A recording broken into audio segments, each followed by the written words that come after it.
So what I'm going to do is I'm actually purposely going to pull the choke out on this, and I'm actually going to flood it. And then where this works is if you happen to be at the scene of a fire or up on a roof, and you're working with somebody and you know you just ran this saw and it should start on a hot start, you look and your partner pulled that choke lever out and then pulls it a few times, it's actually going to flood the saw. But what I'm going to show you is you can still get this saw to function and you can go back to work.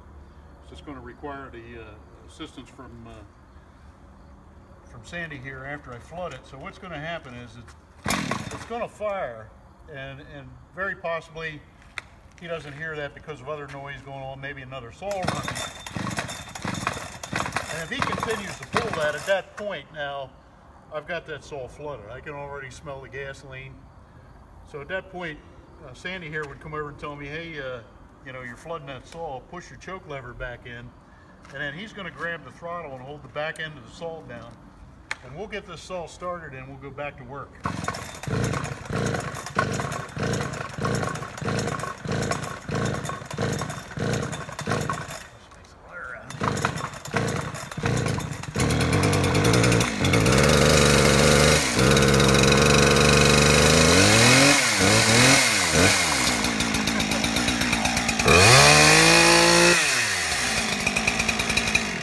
So basically we were able to get it back to work.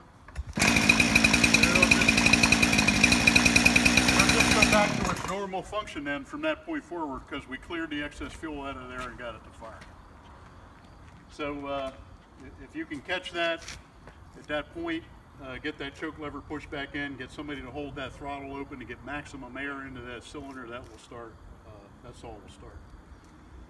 If that happens in a station, we've seen these saws that they're so severely flooded that the fuel is up over the top of the piston and the bottom of the saw.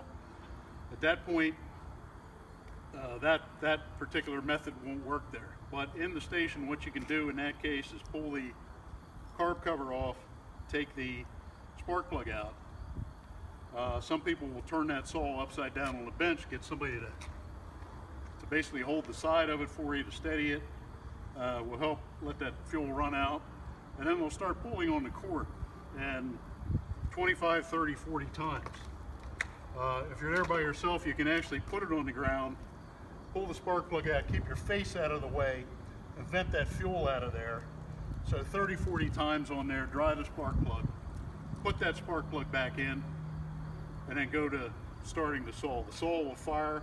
Sometimes you got to be persistent. You may have to take the plug out another time or two and dry it, but it'll start firing, and then eventually that saw will start to run.